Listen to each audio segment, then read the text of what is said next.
अस्सलाम वालेकुम ख़वातीन व हज़रात। हंसते मुस्कुराते फैमिली प्रोग्राम डार और डार्लिंग का मेज़बान खालिद अब्बास डार हाज़िर खिदमत है और मेरे साथ मौजूद है मेरा और आपका शरारती डार्लिंग। ये क्या है भाई? है और कुछ भी नहीं, आप प्रोग्राम शुरू करें, जो मैंने करना था कर दिया। भाई क्या कर दिया तूने? ये क्या कर रहा था? ये क्या है? और डार साहब, ये जो आप मुझे हर वक्त डिग्रेड करते हैं ना, इन 3 फूकों के बाद आप बिल्कुल नहीं करेंगे। अच्छा, वो कैसे? वो इसलिए कि मैंने पटाखे वाली सरकार का वो मंत्र जो उसने मुझे बताया था पढ़ के फूक दिया है। पटाखे वाली सरकार? भाई ये कौन है? आप नहीं जानते? बहुत बड़ा आमल है। 1200 रुपए में ऐसा मंत्र बता देता है कि आपका हर काम हो जाएगा। डार्लिंग, ये किस चक्कर में पड़ गए हो तुम? ये जो आमिल होते हैं ना, ये बिल्कुल जैली होते हैं। 1200 रुपये बेटा ज़ाया कर रहा है तू। और ज़ाया कैसे? उसने मुझे मंत्र तो दिया है, मगर आपने मुझे कैसे नालायक कह दिया? मैंने तो, मेरा मतलब है, मंत्र फूका है आप पे। इसीलिए कह रहा हूं भाई कि तुझे कोई जाली आमिल मिल गया है, उसका मंत्र भी जाली होगा। मगर मुझे तो बहुत सारे लोगों ने कहा था कि असली अमल है, बहुत पहुंचा हुआ। बेटा, ऐसे 2 नंबर और फ्रॉडियों ने असली और अल्लाह वाले लोग जो हैं उनको भी मशकूक बना दिया है। ये ठग होते हैं और इनसे बचना चाहिए। हद हो गई है डार साहब, आप तो ऐसे ही बयान दे देते हैं। अगर वो जैली अमल हो तो इतना रश क्यों हो भाई उसके घर? रश लगा हुआ डार साहब, मैं आपको बता नहीं सकता, जाके देखें, बाहर बंदे ही बंदे हैं। बेटा, बदकिस्मती तो ये है कि ऐसे 2 नंबर फ्रॉडिये जो हैं वहाँ पे बड़ा रश लगा होता है। ये अपने चेलों के ज़रिए लोगों को बताते हैं कि ये जो आमिल हैं बहुत पहुँचे हुए हैं। लो जी डार साहब, मुझे भी इस अमल का वैगन में बताया था एक आदमी ने। बस वही उसका चेला था। ये लोग क्या करते हैं कि सादा लौ अवाम की मासूमियत का फ़ायदा उठाते हैं और उनको बताते हैं कि ये बड़े पहुँचे हुए आमिल हैं। इस तरह लूटते हैं वो। अगर ये लूटते हैं तो मुझे ये बताएं कि असली अल्लाह वाले जो हैं, जो कोई काम कर सकते हैं, वो किधर होते हैं? भाई वो जगह जगह अपनी मशहूरी नहीं करते। ये जो मेरा मतलब है 2 नंबर बाबे हैं ना, ये तो दीवारों पे लिख देते हैं अपना टेलीफोन नंबर भी और एड्रेस भी कि 5 मिनट में महबूब आपके कदमों में। कोई काम नहीं हुआ आज तक तो 5 मिनट में काम हो जाएगा। पता नहीं क्या कुछ लिख देते हैं। अच्छा, तो कोई बात नहीं, मैं आज ही जाता हूँ, इस जैली बाबे को जाके फैंटी लगाता हूँ। बेटा, ये बात गलत है, ये अच्छी बात नहीं है। तुम सबसे पहले पुलिस स्टेशन जाओ, उनको ये बताओ कि तुम्हारे साथ क्या हुआ है और अपने जानने वाले जितने भी हैं उनमें बता दो कि ये जो जैली आमिल हैं इनसे परहेज करें। छोड़ें जी, मैं तो हर कुंडी खड़का के इन जैली बाबों के बारे में बताऊंगा हर शख्स को। मगर मेरी समझ में नहीं आता डार साहब कि ये जो फ्रॉडिये बाबे हैं, इनको ज़रा दिल में ख्याल नहीं आता ये जो मासूम आवाम को लूट रहे हैं और उनके जज्बात के साथ खेल रहे हैं। बिल्कुल नहीं भाई, देखो, इन्होंने सिर्फ लोगों को ठगना होता है। और एक बात तुम्हें और बता दूं कि ये एक जगह पे ज़्यादा देर नहीं रहते, ये अपने ठिकाने बदलते रहते हैं।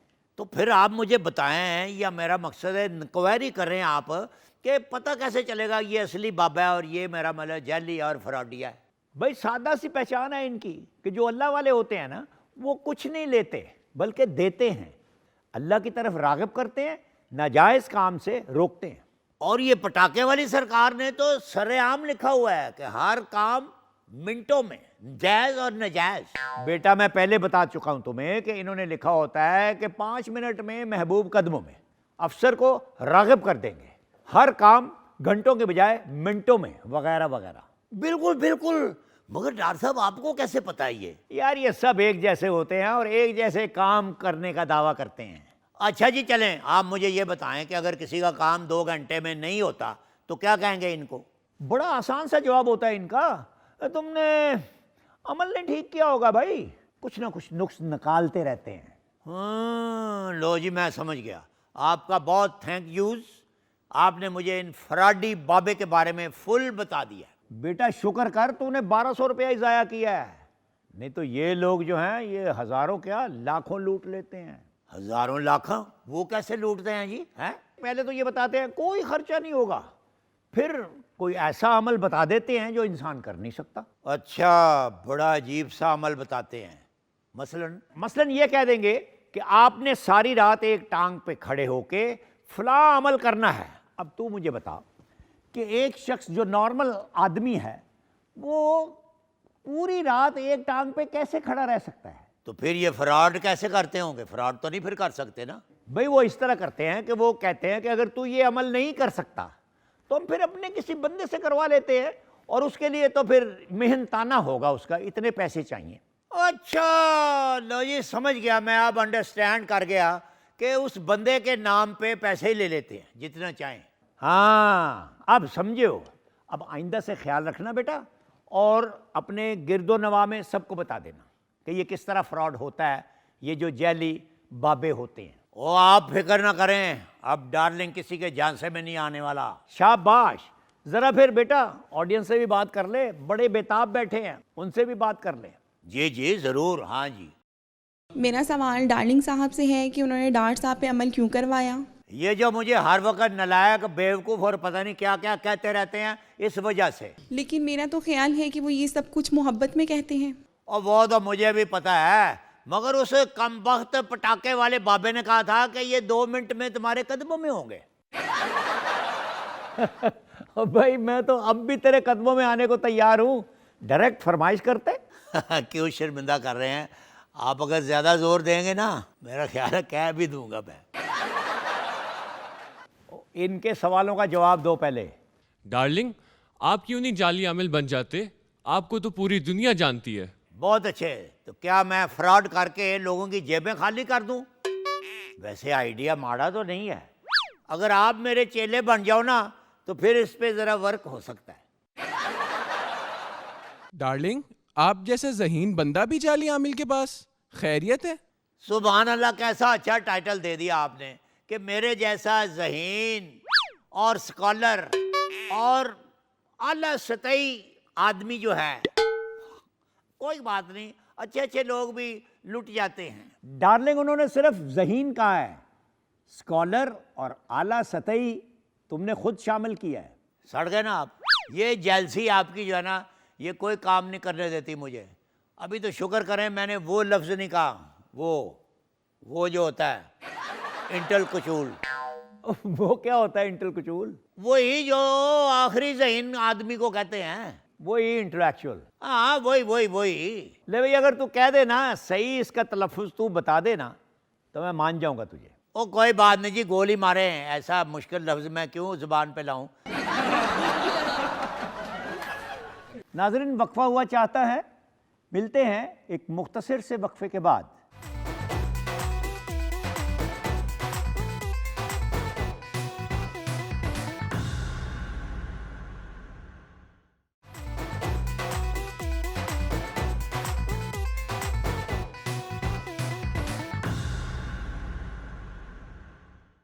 वेलकम बैक नाजरीन। आइए देखते हैं कि आज डार्लिंग के मेहमान कौन हैं। नाजरीन, आज मेरे यहाँ जो मेहमान हैं, अल्लाह इनको ज़िंदगी सेहत दे, ऐसे वर्सटाइल हैं, हर किस्म की अदाकारी कर कर के यहाँ तक पहुँचे। ज़्यादा तो यानी कॉमेडी भी करते रहे और 5-6 फिल्मों के हीरो भी रहे हैं। ये को 150-200 फिल्म में काम किया, बहुत अच्छा काम किया, थिएटर बहुत किया, रेडियो बहुत कर रहे हैं और कई निजी चैनल्स पे काम भी करते हैं। और आइए बात करते हैं आज के मकबूल आर्टिस्ट नवाज़ अंजम से। नवाज़, आपकी बड़ी मोहब्बत, आप मेरे शो में डार और डार्लिंग में मेहमान के तौर पे आ गए।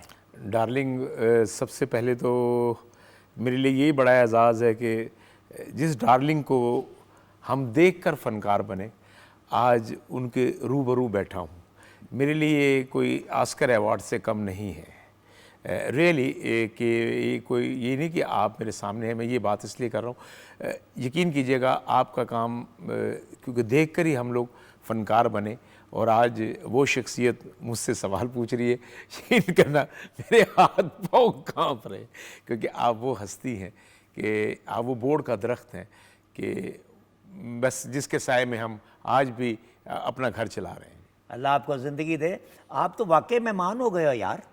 और तू मेरा डिप्टी होता था, डिप्टी डार्लिंग तू रहा है 2 साल, और जितनी कामयाबियां तूने दिलाई हैं मुझे, मैं तो कुछ भी नहीं करता। नहीं, सारा काम तो तू करता। कितना अच्छा गाता था यार नहीं तू। डार्लिंग, इसमें हाथ आपका था, क्योंकि आप गाकर मुझसे पूछते थे। हाँ? तो फिर मैं डिप्टी डार्लिंग फिर आपसे गा के ही जवाब देता था। तो आप अगर गा के मुझसे पूछेंगे क्या हाल है, तो फिर मैं आपको बताऊंगा। हाँ, वो तो मेरा मन आते ही शुरू हो जाता है, अस्सलाम अलैकुम।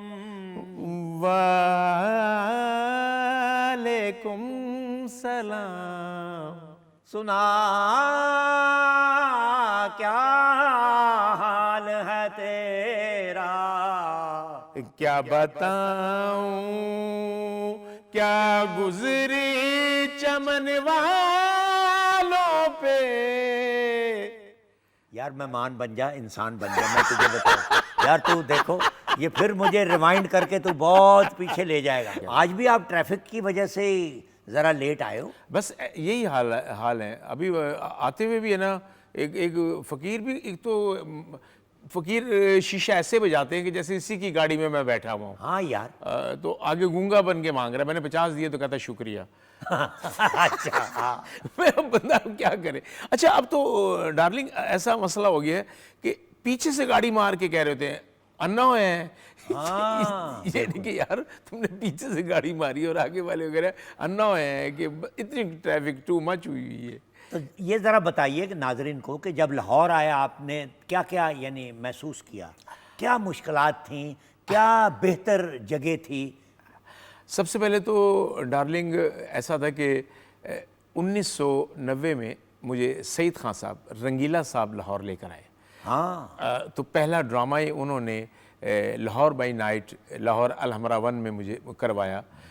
तो मेरे लिए खुश नसीबी, क्योंकि मैंने उनके साथ 83-84 में ओमान में शो किया था।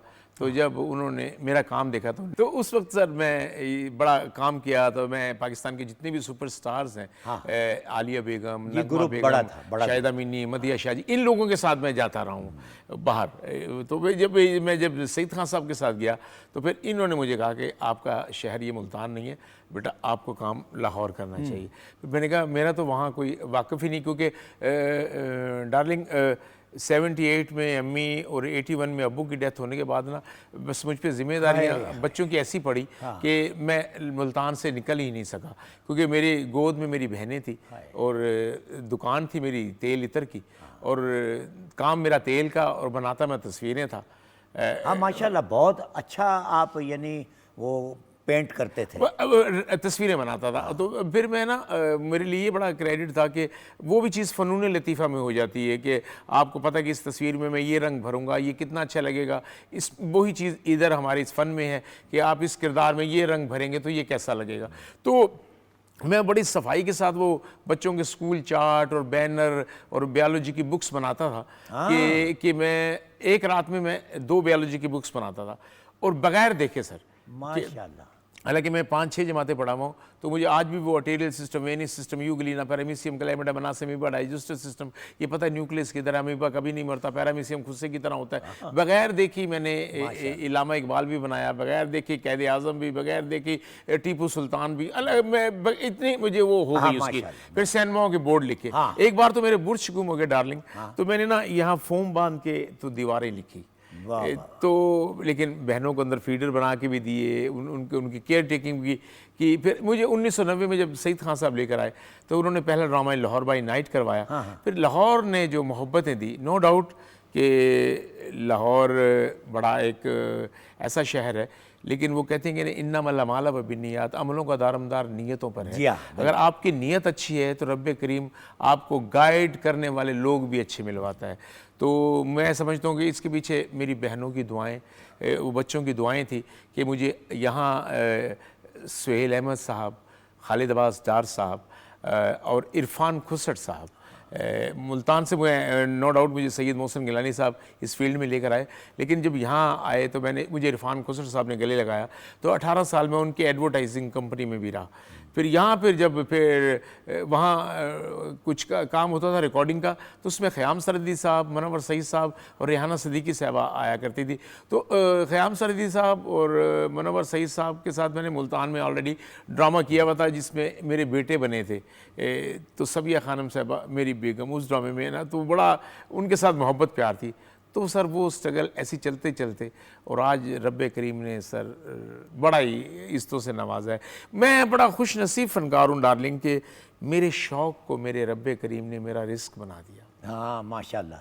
रेडियो भी तो आप करते हो बहुत, जैसे 12 साल से सर मैं बहुत रेडियो भी अच्छा कर रहा हूँ रेडियो सर। करते हो आप। Thank you very much sir. और थिएटर भी आपने बहुत अच्छा किया, फिल्में भी बहुत अच्छी की, और ये पीटीवी पे तो आप आते रहते हो, मगर ये काफ़ी निजी जो चैनल्स हैं वहाँ पे भी आपने काम बड़ा। डार्लिंग मेरे लिए खुश नसीबी, मैं आपके प्रोग्राम डार और डार्लिंग के हवाले से कहना चाहता हूँ। पाकिस्तान टेलीविज़न जो है, जितने भी सुपर हिट और लॉन्ग रन जो ड्रामे चले हैं ना सर, इसमें home sweet home, family front, अफसर बेकार ख़ास, नवाब घर, शोखियाँ, आज जैसे आजकल आवे का आवा, देन और बहुत सारे जो ड्रामे हैं, इम्तहान, ये सब ड्रामे, सारे गामा, यहाँ सब जो ड्रामे थे, आलना, वो सब मैंने पाकिस्तान टेलीविज़न से किए हुए थे। अजदी कहानी है बहुत सारी की, रुत रंगीलड़ी एक प्रोग्राम चलता था सराइकी कल्चर का, वो भी इधर से। फिर यहाँ इससे बाद जब ये हम आउटडोर जब दूसरी जगह पर गए हैं स्टेचू, लेकिन ये पाकिस्तान टेलीविज़न जो है ये माँ है सर। हाँ। यहाँ जब भी आते हैं तो यकीन करना एक वो अपनाहियत, वो सुकून जो है वो शायद किसी और चैनल्स पे ना मिले जो यहाँ मिलता है।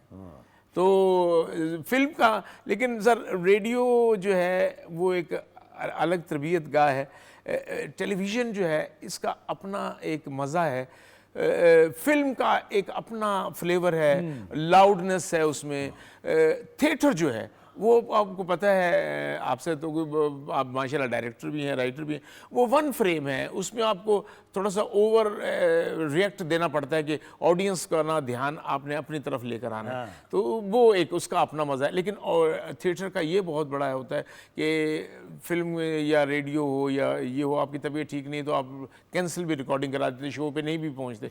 लेकिन थिएटर जो ऐसा है ना, आपकी तबीयत ठीक है, मींह है, आंधी है, तूफ़ान है, बारिश है, आपने पहुंचना है, पंक्चुअलिटी देन ये है, वो ये नहीं देखता बंदा बीमार है, आपको फिर उसी पंक्चुअलिटी के साथ और उसी एनर्जी के साथ आपको क्यों भी देना पड़ना है।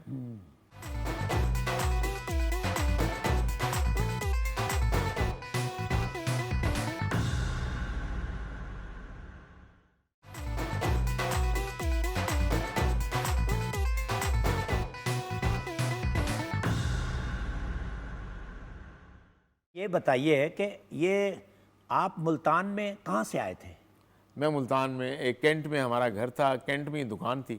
नहीं, दुकान और कैंट ना मुझे बताओ। बाबू मुल्तान सदर से सर। आप सदर से पहले, आप सदर तो, से पहले मुल्तान के साथ सर एक जगह आप थी। तो राजस्थानी हो भाई। अरे अच्छा अच्छा, जब माइग्रेट करके आए हैं आपके सर। अबाव अजदाद जी जो आबो हैं, अजदाद सर, मैं- राजस्थान से, जी, रोहतक से सर। रोहतक से ना? जी सर, रोहतक तो से। रोहतकी जो है उनकी तो मेरा मतलब है लैंग्वेज भी और होती है।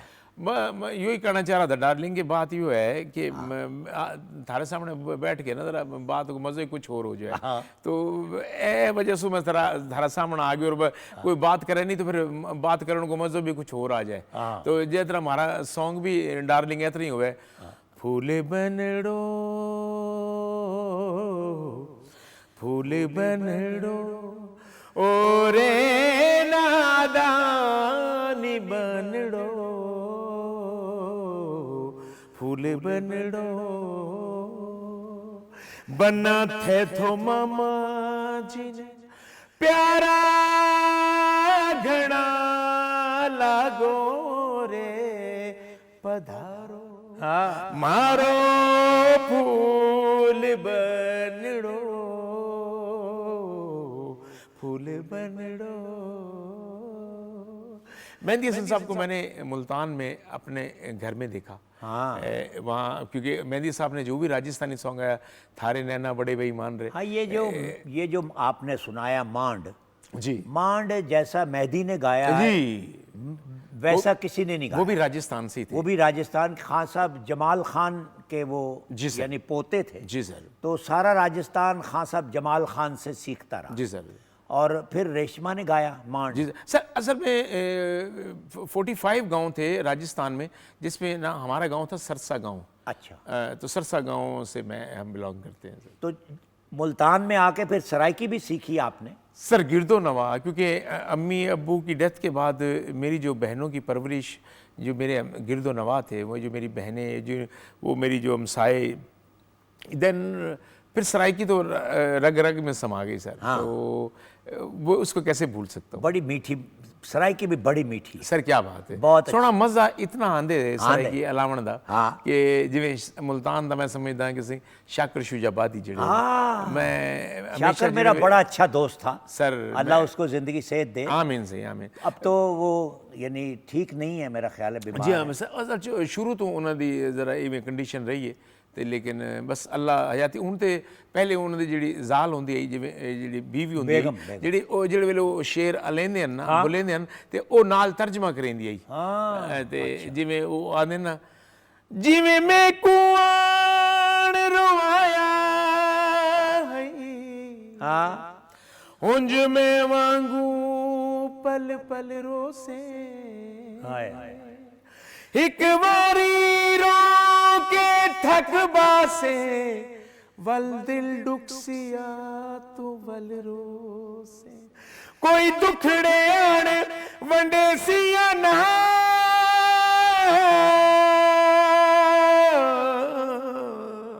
तू ला कंधिया को गल रोसे, बस फर्क में आददा है शाकिर, मैं अज रोना तू कल रो। हाँ, वाह वाह। तो सराइकी सही लैंग्वेज का एक अपना मज़ा है, अपनी मिठास भी।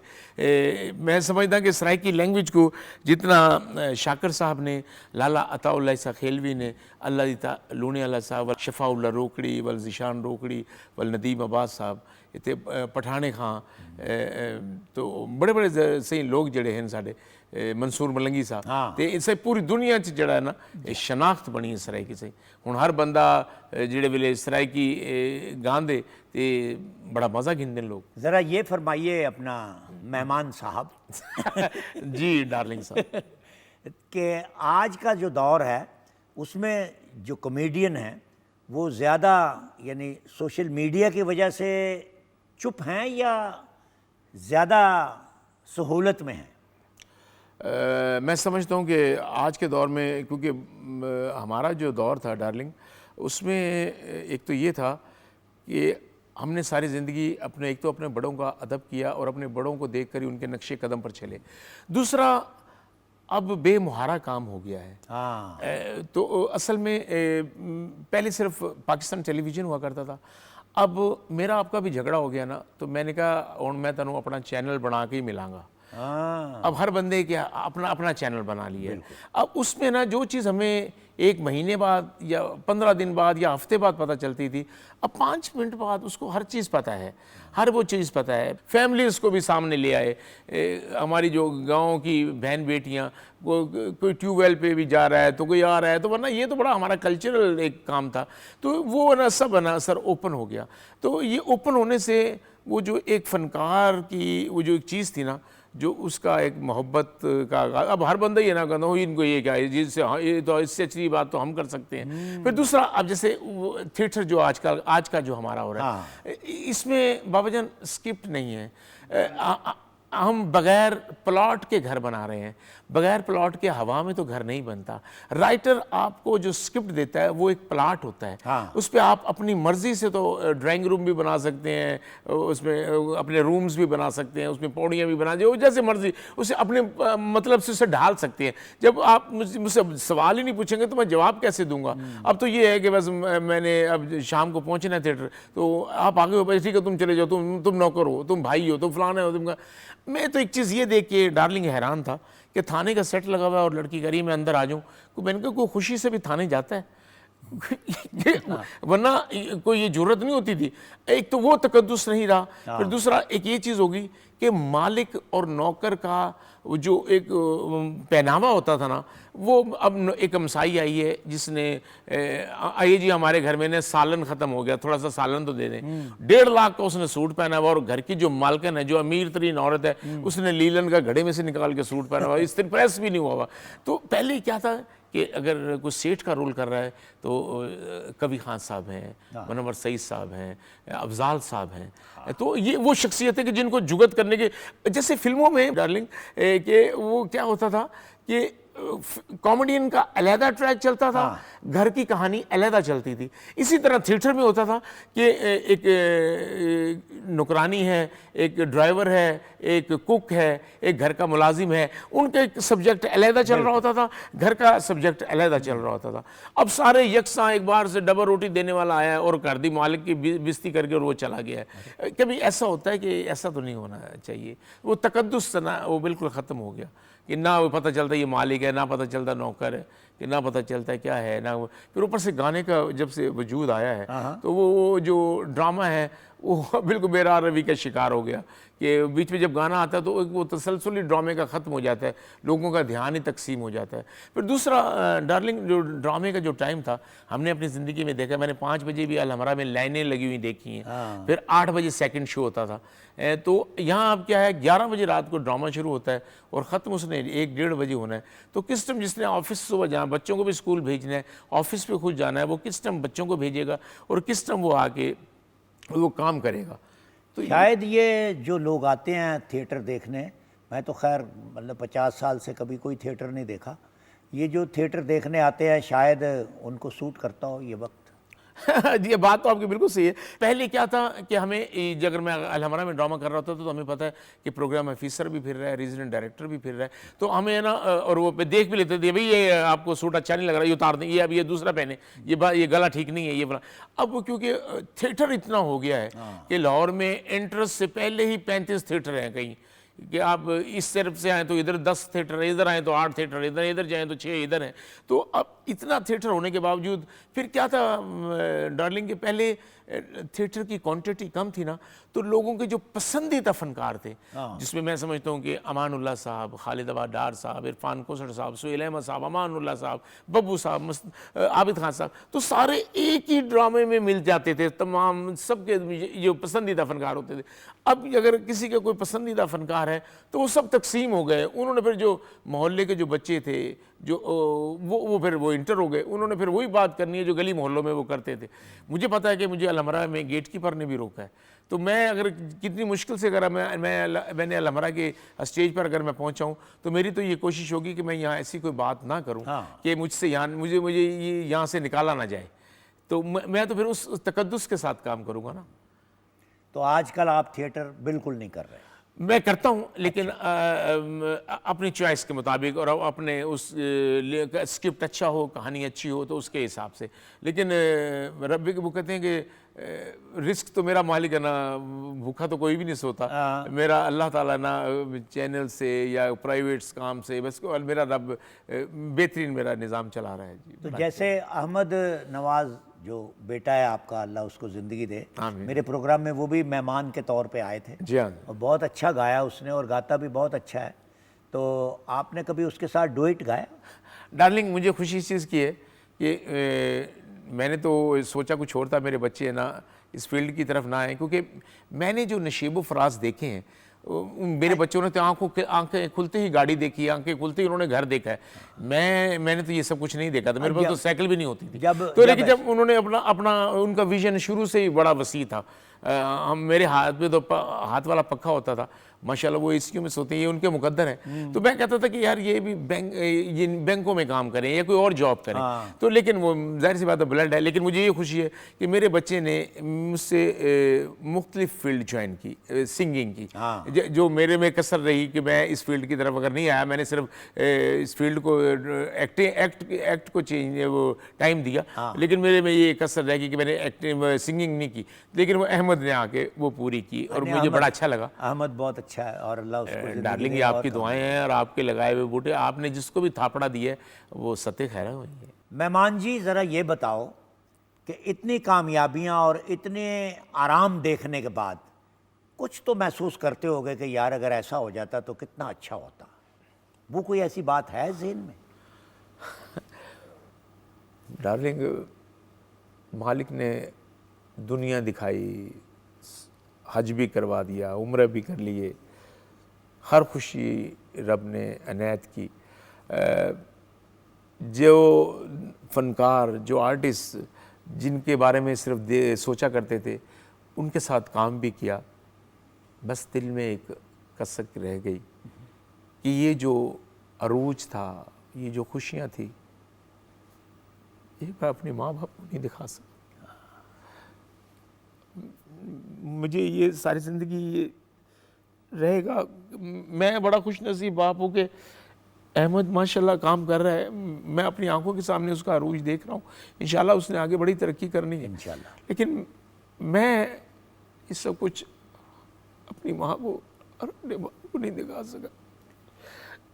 यार अल्लाह ताला आपके वालदैन को जन्नत में अच्छी जगह दे, उनके दर्जात बुलंद करे।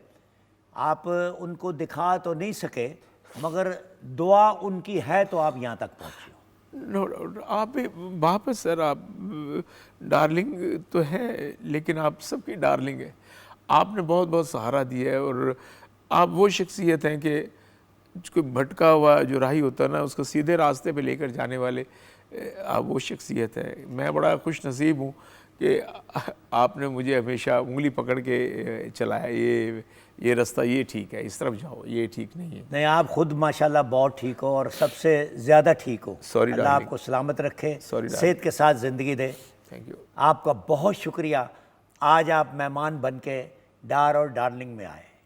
जीते रहो। Thank you very much. नाजरीन, वक्फा किए देते हैं, मिलते हैं इस वक्फे के बाद।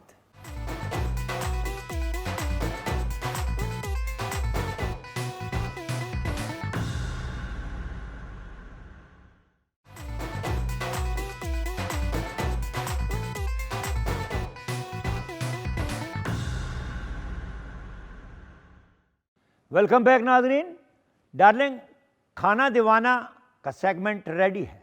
डार साहब, इस सेगमेंट में ना इसकी जो डिशें होती हैं ना, बड़ी डेंगरस, मेरा मतलब ख़तरनाक होती हैं। खतरनाक होती है क्यों? ना बनती हैं ना खाई जाती हैं। यार हो सकता है कि आज कोई अच्छी चीज़ ही बन जाए। उम्मीद नहीं है मुझे, चलो देख लेते हैं। ओके नाजरीन, आइए चलते हैं खाना दीवाना के सेगमेंट की जानिब। शायद कोई चीज़ अच्छी हो आज। अस्सलाम वालेकुम नाजरीन, मैं हूं आपकी होस्ट पिंकी चौधरी। प्रोग्राम खाना दीवाना में आपकी खिदमत में फिर से हाजिर है। आज हमारे किचन में जो मौजूद है शेफ़, ये अपनी अजीबो गरीब रेसिपीज़ की माहिर मारूफ शेफ़ हैं। तो आइए इनसे बात करते हैं और देखते हैं कि आज क्या बनने जा रहा है। हाय मिस इंग्लिश, कैसी हैं आप? हाय। मिस इंग्लिश, मैंने सुना है कि आपके खाने पूरी दुनिया में बड़े मशहूर हैं। पूरी दुनिया नहीं, मेरे खाने तो इतने मुनफरिद होते हैं कि पूरी वर्ल्ड में मशहूर हैं। ओके ओके ओके, माशाल्लाह आपके खानों की तरह आपकी इंग्लिश भी काफ़ी मुनफरिद है। जी जी। मिस इंग्लिश, ये बताइए कि आज हम क्या बनाएंगे? आज मैं आपको और आपके नाजरीन को हैन पुलाव बनाना सिखाऊंगी। हैन पुलाव? You mean chicken pulao? मुर्गी को हैन ही कहते हैं, चिकन नहीं। जी मिस इंग्लिश, बताइए कि आप हैन पुलाव कैसे बनाती है? हैन 1 अदद, राइस आधा किलो और हॉट मसाला 1 चम्मच। हॉट मसाला? गरम मसाला, ओके ओके ओके, गरम मसाला नाजरीन नोट करें। रेड चिली 1 चम्मच, ग्रीन धनिया हस्बे जायका। ठीक है, तो अब बताएं कि सबसे पहले हम क्या करेंगे? सबसे पहले हैन को क्लीन कर लेंगे, यानी साफ कर लें। उसके बाद हम हैन की मीटियाँ बना लेंगे। मटियाँ? बोटियाँ, से मेरा पाला पड़ा। हाँ, ओके, फिर? उसके बाद हम ये हैन प्रेशर कुकर में डाल देंगे। उसके बाद जो हमारे राइस हैं वो भी हम डाल देंगे। उसके बाद ऑनियंस जो हैं हमारे वो भी डाल देंगे। हॉट मसाला ये भी डाल देंगे। ऑयल वो भी डाल देंगे। ठीक है, और फिर लिटिल फायर पे पकने देंगे। Little fire? हल्की आंच।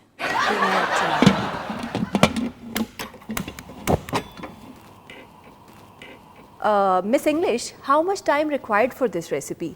हाँ हाँ जी Miss English, this is not the answer of my question. जी जी जी जी जी जी जी जी बिल्कुल। Miss English, what are you talking about? मेरे सर में बहुत दर्द हो रहा है, मैं जा रही हूँ। Miss English, okay, bye bye. नाजरीन, तो आइए अब देखते हैं डार्लिंग का गाया हुआ इस हफ्ते का पैरोडी सॉन्ग।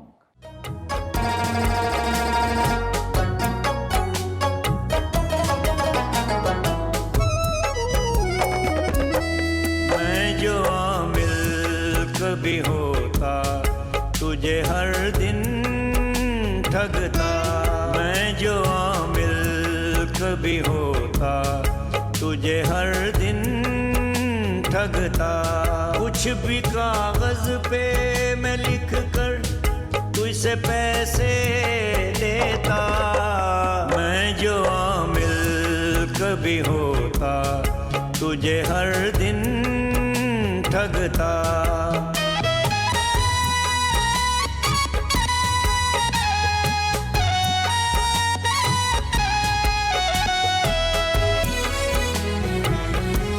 कुछ नसीबी से मुझे अपनी ही लगता है ये डर,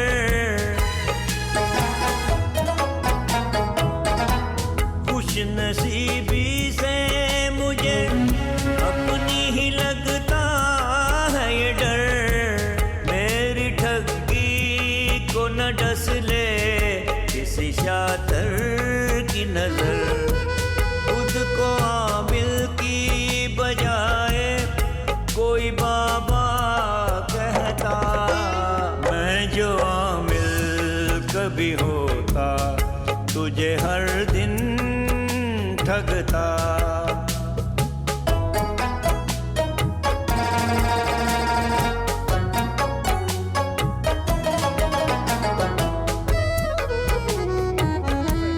पैसे ले उड़ता हवा बन के मैं कुछ मिनटों में, पैसे ले उड़ता हवा बन के मैं कुछ मिनटों में, और तुझे कहता के होगा ये असर घंटों में, तुझको बोंगा मैं बनाता तू ना शिकवा करता, मैं जो आमिल कभी होता तुझे हर दिन ठगता।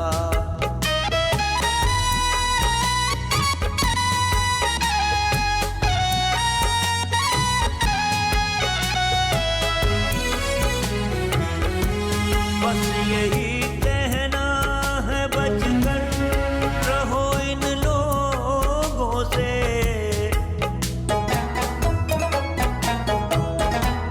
बस यही कहना है बचकर रहो इन लोगों से, ये तुम्हें लूट के खाएंगे नए हर्बों से, काश इस मुल्क का हर शख्स ये वादा करता, मैं जो आमिल कभी होता तुझे हर दिन ठगता।